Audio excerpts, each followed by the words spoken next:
thank you, thank you. Good morning. And how are you today? What was that? Awesome. Yeah, I heard it now. Oh, very nice, very nice. Always great to be here. I begin with an affirmation. I am the unlimited possibility of spirit, enthusiastically moving forward in glorious expression of life. Let's take it in parts. I am the unlimited possibility of spirit.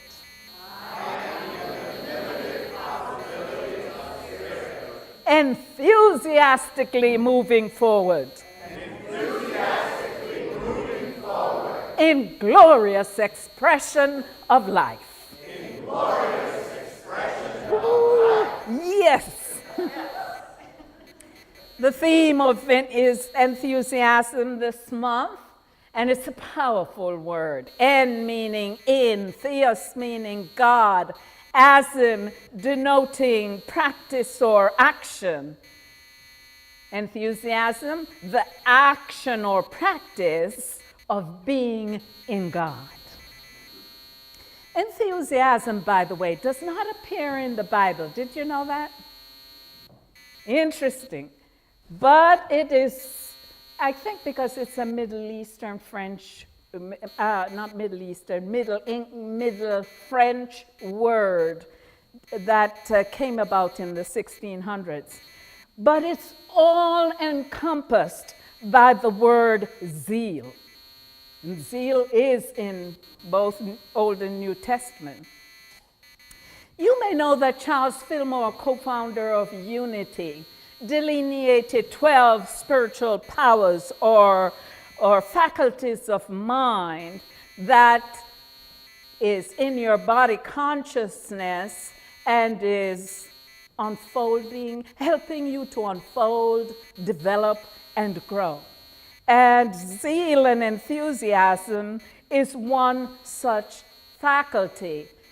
Each faculty resides at a ganglionic nerve center in the body, and the faculty of zeal and enthusiasm resides here at the area of the medulla oblongata, the brain, the base of the brain. So, you know, the medulla controls functions like breathing, heart rate, digestion, all the autonomic functions of your body. And of course, it imparts dynamic energy to your ears, your eyes, your nose, your mouth, and other parts of your body, the nervous system. So the sensory nervous system, that is. So you get the picture then, that this is indeed a powerful faculty. Agree? All right. So it's there for you to unfold for the development of your whole being. When you speak about or you hear words like this, intensity, ardor, passion, vigor, eagerness, excitement, mania, manic, yes, mania, fire in your belly. When you think of the fire of the Holy Spirit, that inward fire that urges us onward in our pursuits, regardless of the mind cautioning you to wait a little bit or whatever. Zeal doesn't know to wait. It doesn't know. But that's why you have to temper it with wisdom. Remember, I told you that. Mr. Fillmore tells us that zeal and enthusiasm is the mighty force that incites the winds, the tides, the volcanoes, and it urges the planets in their course and it spurs even the tiny little ant to greater exertion. It is indeed the affirmative impulse of the universe. It is behind all things, and its command to you is to go forward. Everyone possesses this faculty of zeal and enthusiasm in different degrees. Its power and intensity, as I say, must be tempered with wisdom. Otherwise, we come to that place where we say, I'm burnt out. Burnt out. Just, if you think of the electricity on the pole, you have to step down those amps when you bring that light in to this fixture, or else it would blow it to smithereens.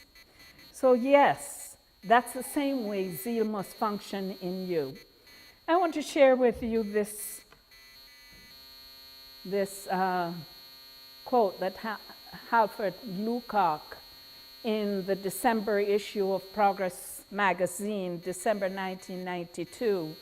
He said that Eugene Ormandy dislocated his shoulder while directing the Philadelphia Orchestra.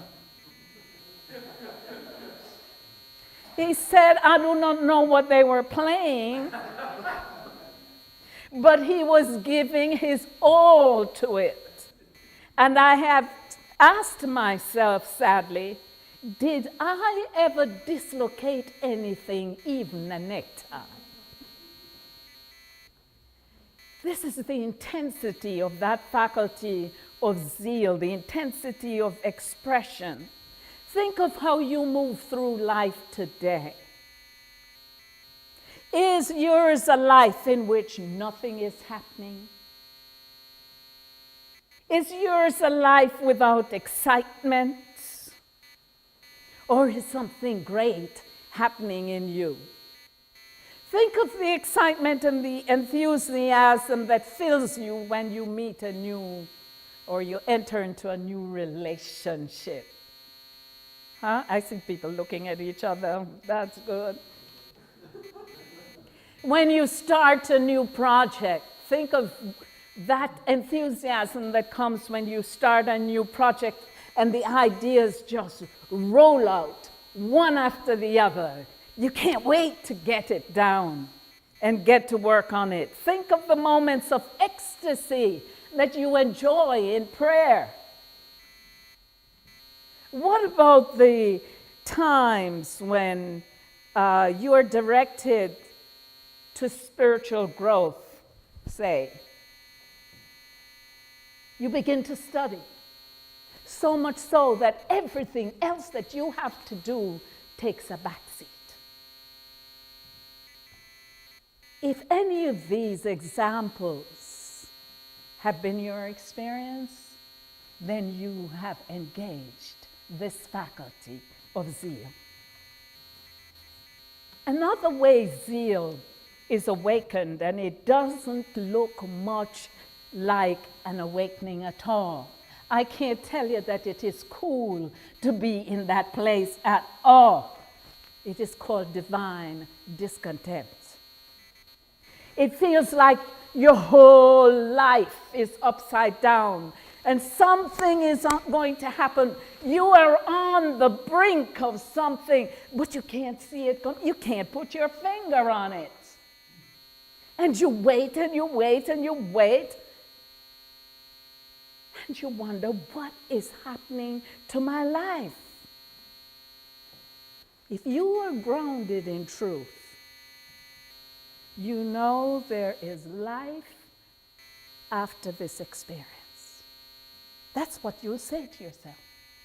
There's life after this. This too shall pass. Have you been there? Life after this experience. A personal story. I worked at a job for 17 years. I was there on the ground floor, and I grew with it, getting salary increases and discretionary increases over time. I loved my job. Everything was hunky-dory. I would roll out my ideas and all that stuff. And then it came to a day when I was leaving work at 8 o'clock, doing what's supposed to be done from 9 to 5. At 8 o'clock, I was still sitting there. I said, something's wrong. This job is slipping away. And so what I did was I wrote my affirmation down. I am in my right and perfect place. And I put it up on my computer so that every day I would look at it and see that I am in my right and perfect place and appreciate this job and thank God for giving it to me. And then, you see, I was studying truth at the time. I just started. I had prayer and meditation going on every day. And then I went down to Unity Village to take courses, continuing education courses. And I heard clearly, you are a minister of God. Okay? So now I have to be obedient. I have to obey. Okay? I went along with about 150 other people, and I applied to ministerial school. And I didn't yet meet one of the requirements. But somehow, I was one of the 50 called for interviews. So the day I went down for interviews, the ministerial students hasted a reception for the applicants. And someone stood at the door with a basket, dutifully allowing you to pick your affirmation before you entered the room. So I went and I picked my affirmation. What was it? You are in your right and perfect place. In that very moment, I knew I was stepping over a threshold. I was entering a new beginning. Friends, the discontent I felt was the Holy Spirit pushing me upward and onward. Go forward into your next greater experience. But I was digging my heels in, not a foot further. Let go and let God. You know, when the baby eaglet, when it's time for the baby eagle to fly, do you know what the mom does? She pushes it out of the nest. She makes it fall. And instinctively, it flies. While the father rests somewhere there outside, waiting that if the kid falls, he will catch it on his back. Do you know that phrase? Underneath are the everlasting arms of God. Don't be afraid to fly. Don't be afraid to go forward, because the everlasting arms of God are always there to catch you. Instead, affirm, I am one with the upward progressive movement of life, and the mark of success is upon me now. When you ask God for development of your faculty of zeal, don't forget, Don't forget to center yourself in wisdom, to bring balance to your life, because unbridled zeal will take you into avenues that you do not want to go. I think of the enthusiasm, this is what came when I was doing my lesson, the enthusiasm of our young people today in getting tattoos. They are not satisfied with a small tat. They want the overwhelming experience of being inked from head to toe. And they don't realize that they are blocking the pores of their body that has to get rid of 10 ounces of waste each week. And so, therefore, their unbridled enthusiasm begins to affect their kidneys, yeah, and some other things in their lymph nodes. So, enthusiasm for this art form is not centered in wisdom. You don't need me to tell you this morning that the excesses of life do not lead to wholeness. Your parents already told you, didn't they? Yeah, they already told you that too much of a good thing is good for nothing. So I say to you this morning, center yourself in wisdom. Life is for living at peak performance. It is the gift of God to allow us to transform and perfect the soul. Friends, we are here to reflect the consciousness of the Christ that is within us. And we have the zeal to take us forward in the expression of that life. It's just like you always have to be renewing yourself. It's just like the producers in the marketplace. They put a product on the market, and when they want brand preference, what do? They put on a label, new, improved, fresh new scent. You get it all the time. The latest is gluten-free. Well, you are a producer yourself, and your capital is your mind. Your commodity is you, your life.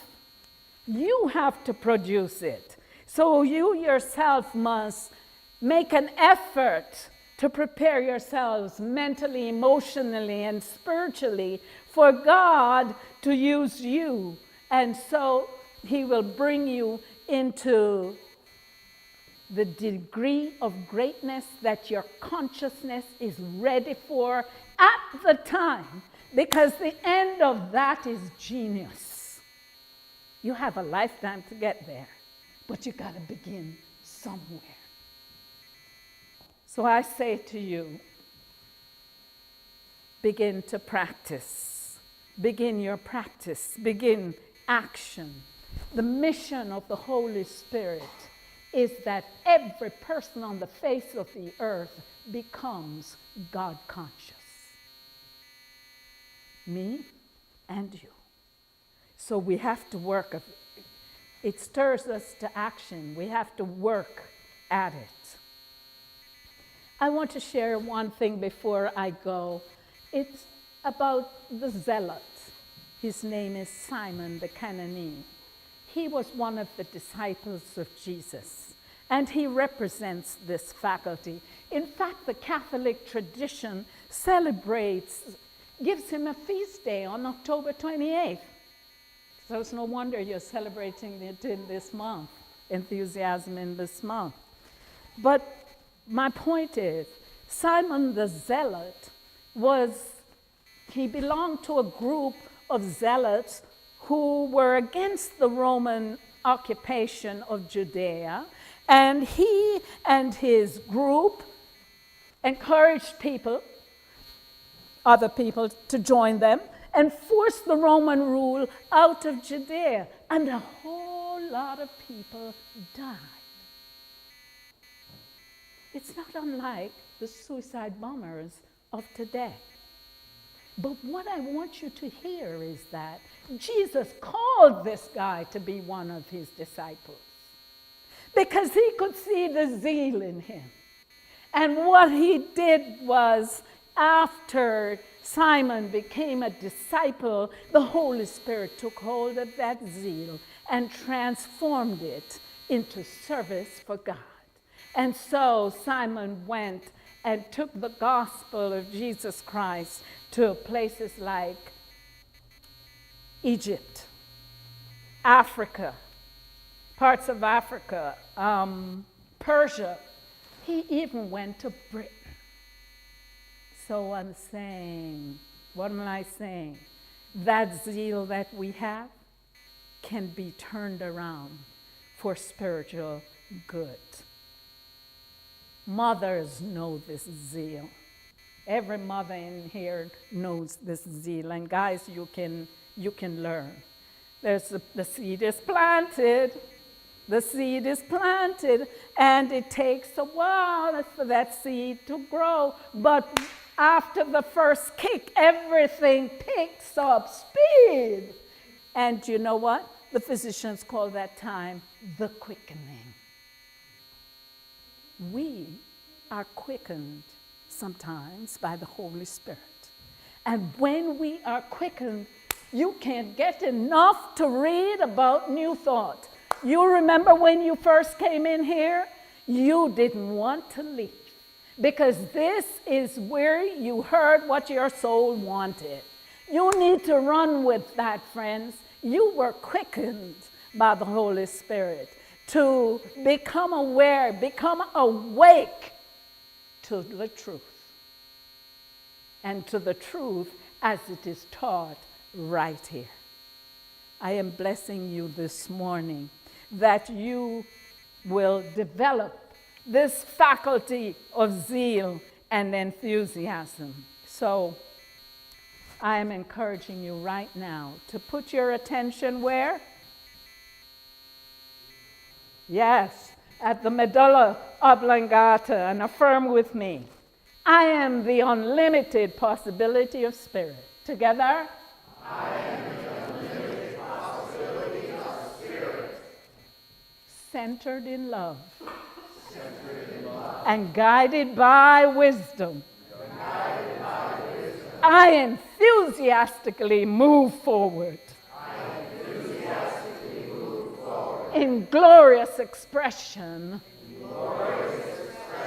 of life. And so it is. Amen.